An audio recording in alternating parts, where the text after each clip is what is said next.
6.1 notes. Introducing the normally distributed variable.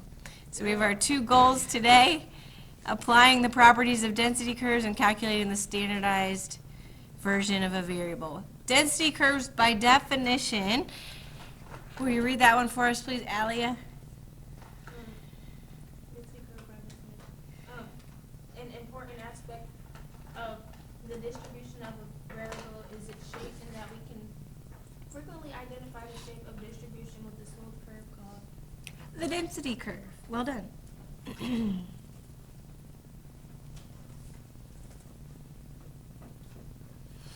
We have two basic properties of density curves. Will you read both of them, please, Toby? Property 1, a density curve is always on or above the horizontal axis. 2, the total area under the density curve and above the horizontal axis equals 1. Excellent, thanks. That second one comes into play quite a bit in this lesson. The area underneath a density curve equals 1, right? It's visually in this picture to the right of the properties written out. Variables and their density curves, key fact. Will you read that for us, please, Bryce? For a variable with a density curve, the percentage of all possible observations of the variable that lie within any specified range equals, at least approximately, the corresponding area under the density curve expressed as a Percentage. Excellent, thanks.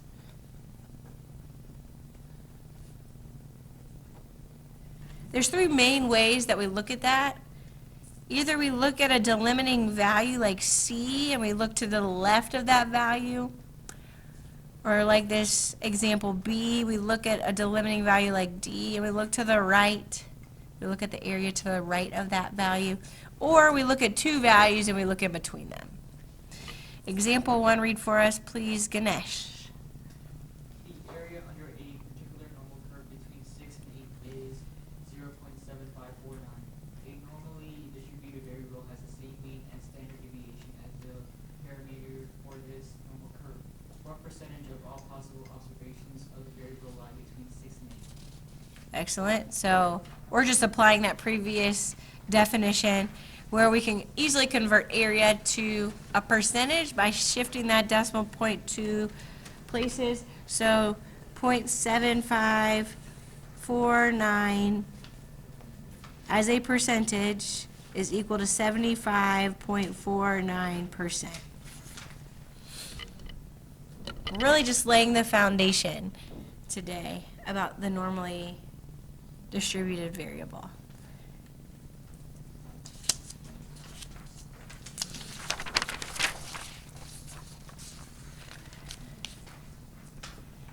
Mendez, will you read for us example 2, please?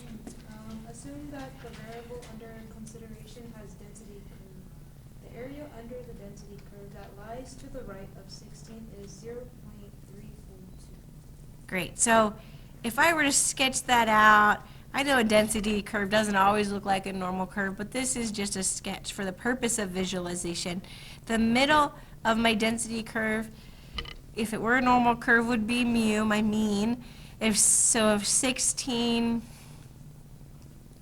were on the normal curve, I know it would be to the right of the mean, because the area underneath the whole normal curve is what?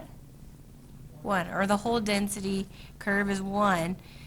If I'm talking about a normal curve, I would expect to find half the area on each side of the mean. So I put 16 to the right of the mean, since we are told that the area to the right of 16 is 0.342. This is my area of focus. I just need to convert that to a percent here in part A. So 0.342 is equal to 34.2%.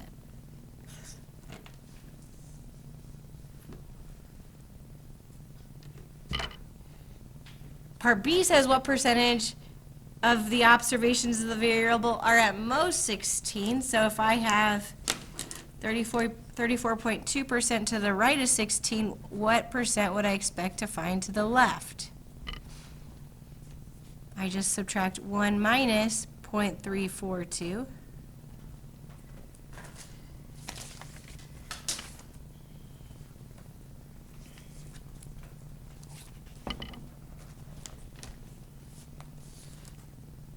What do we get?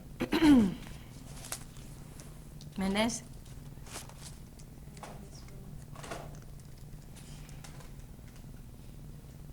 Toby?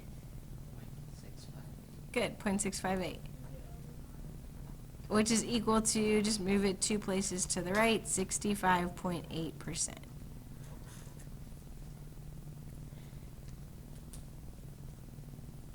It's kind of like the complementation rule we were talking in Unit 4 about probabilities. Example 3, assume that the variable under consideration has a density curve. The area under that density curve that lies between 11 and 15 is 0.502. What percentage of all possible observations of the variable are either less than 11 or greater than 15? So, again, we have just a little sketch. And if I imagine mean in the middle, 11 and 15 as my delimiting values, if I, in this description here, I have 0.502, the area is between those two values. So what is the area less than 11 or greater than 15? So basically it's saying, what is the area that's not included between 11 and 15? Complementation rule, we just do 1 minus. So we'll do 1 minus 0.502, and that's going to give us 0.498.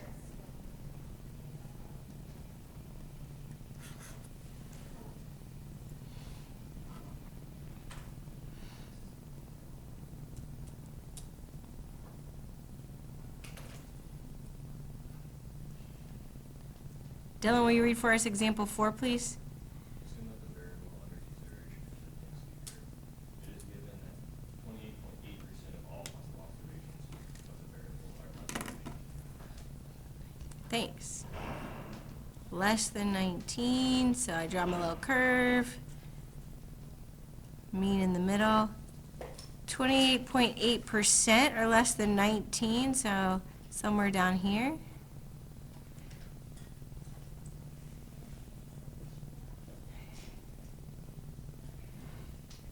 First question asks me then the area under the density curve that lies to the left of 19. So that would be 28.8%, but I'm changing that into a decimal, moving the decimal back 2 places to the left, so that's going to be 0.288.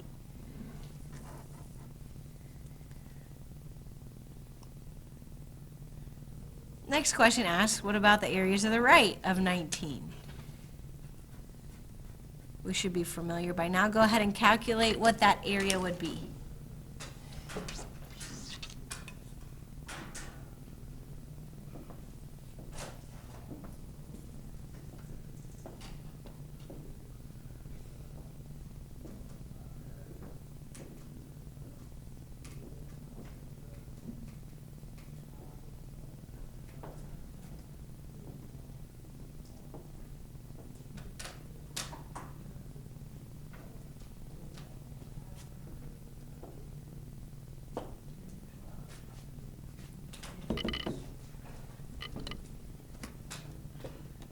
As I walk around, I see some of you doing the 1 minus the 0.288, since it's just the area on the other side. So we have 0.712 would be the area to the right of 19.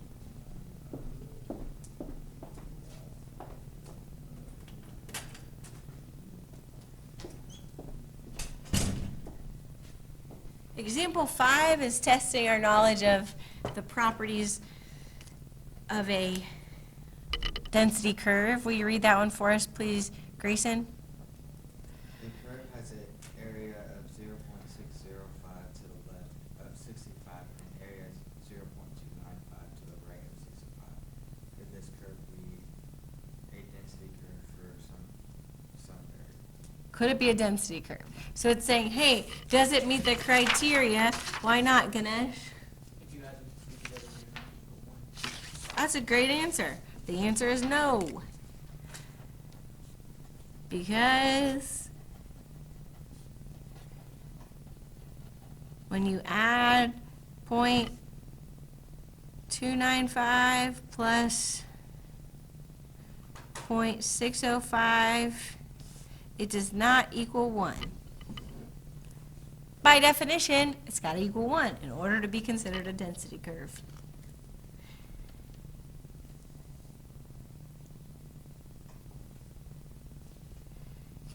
Determining the normal curve.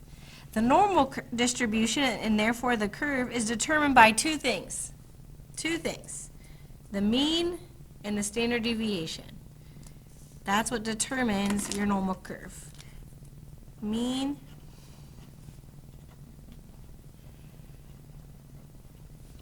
and standard deviation. This should sound familiar from Unit 3. These are called the parameters. Also a familiar term. The parameters of the normal curve. The 3 standard deviation rule from 3.2 is applied here. Does anybody remember what the 3 standard deviation rule is?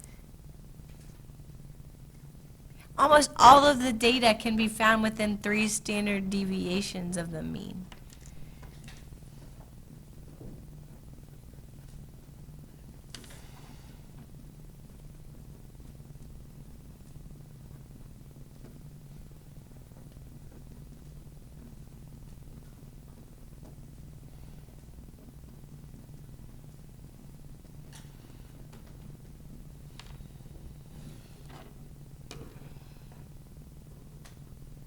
So recall the spread of the data is determined by the, is it the mean or standard deviation that determines the spread of the data? The standard deviation.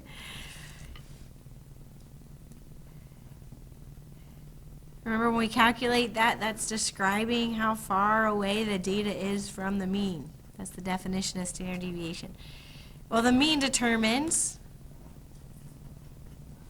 where the curve is centered along the x-axis. So take a look at the picture and you can see, right, the mean, -2, the green one's down lower on the x-axis, the red one with a mean of 3 is right there in the middle, the orange one has a mean of 9, it's further to the right.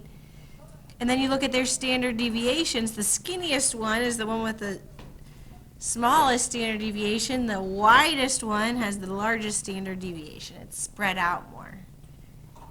The area under a normal curve is always what? 1, that's right. So that's why if the spread is wider, it can't go as high, because it always has to equal 1 underneath. Here is, right, that 3 standard deviation rule as a picture.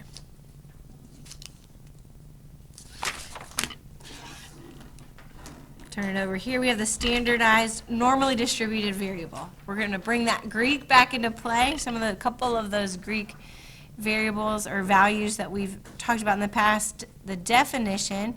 Go ahead and read for us, please, Bryce.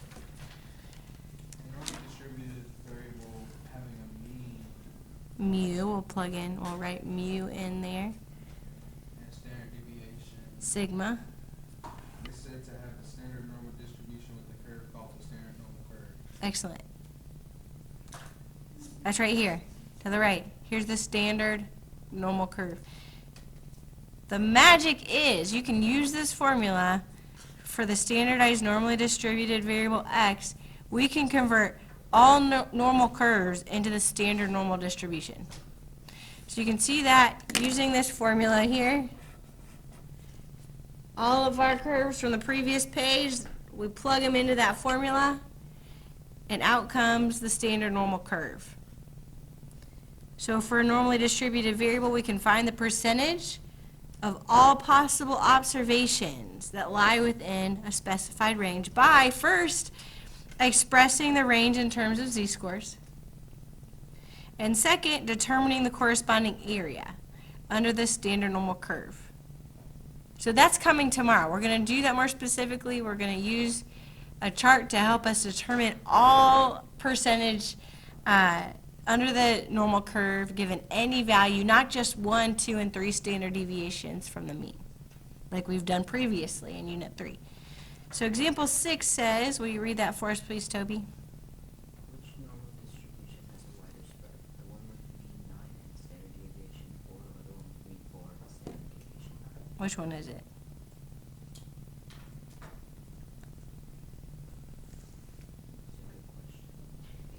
It's a good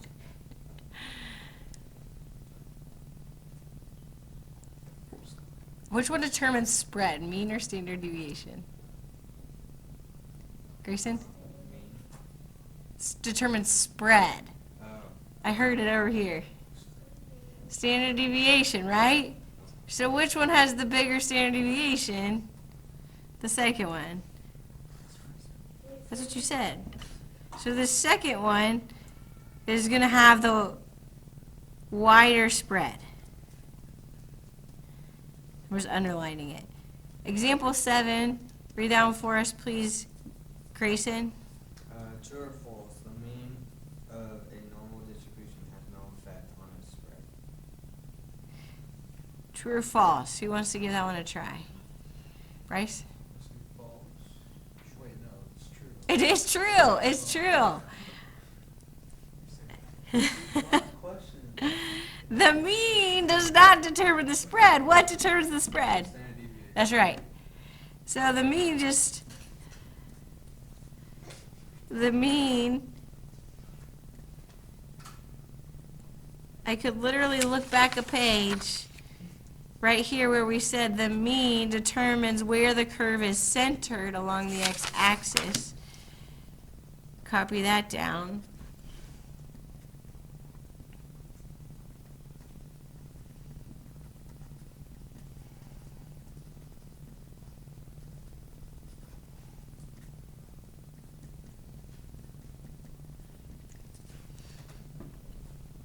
Right, it doesn't determine the spread, just determines the location. We have one more example. We'll put it all together. Example 8. Read for us, please, Dylan. What do you find is that the length of an adult spider is normally distributed at a mean of 14.87 x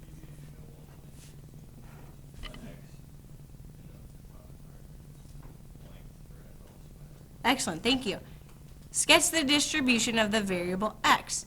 So I'm just going to, it even tells me here, normally distributed, so now I know I'm on the right track if I'm doing a normal curve here. With the mean in the middle, 14.87. And then I'll use my 1.16 so that I can go up 3 standard deviations and down 3 standard deviations, and I just do this by adding the 1.16. So if I go 14.87, get out your calculators, you're going to do this yourself in a sec, plus 1.16, I get 16.03. Add it again, 1.16, I get 17.19. Do you remember doing this from Unit 3? Yeah. 18.35 for 3 standard deviations above. Remember, within 3 standard deviations of the mean, I expect to find most of my data. I stop there. And then I'm going to subtract the 1.16 3 times to find those below. I'll let you do that. So go ahead and find those values below the mean.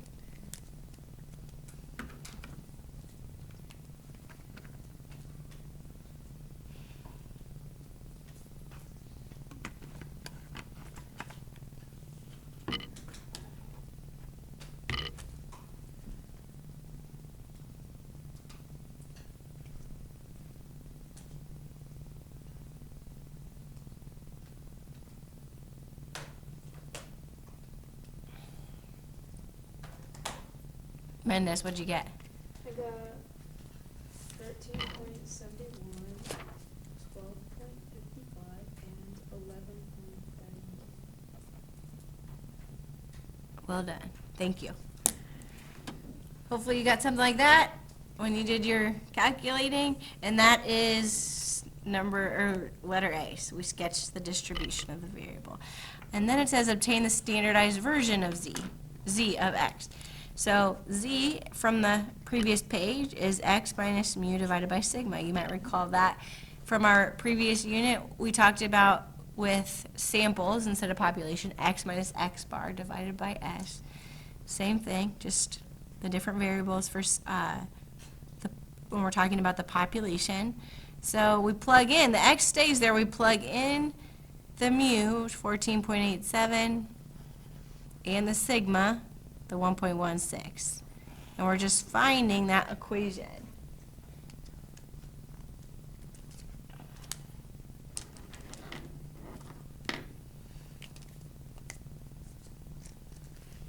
Part C says identify and sketch the distribution of z. That's kind of fun. Every time the same. In the middle, we get what? We put what in the middle?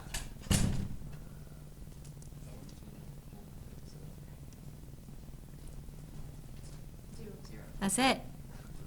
0 goes in the middle, and we go up 1, 2, 3, and then we go down -1, -2, -3. I'm going to go ahead and label. I should have my horizontal axis go beyond my curve. That makes more sense. And I'm going to label that horizontal axis z. Find the z-scores that correspond to the percentages, or the percentage of adult spiders that have the carapace lengths between 13 and 14. So what we're going to do here is plug in a 13 for x and a 14 for x. So we'll do it 2 times. Z equals x, nope, z equals 13. We're using this formula we just created, minus 14.87 divided by 1.16, which is -1.61. Remember to find the difference of the numerator before dividing, order of operations. And then for x equals 14, we plug in a 14.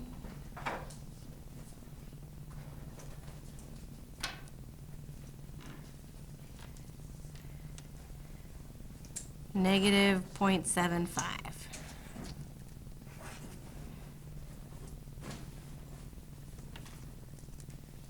Test it out, do your own calculation there. Thank you. See ya. Lastly, we're talking about if the find the z-score and direction that corresponds to the percentage of adult spiders that have carapace lengths exceeding 18 millimeters. In this case, we're plugging in the 18.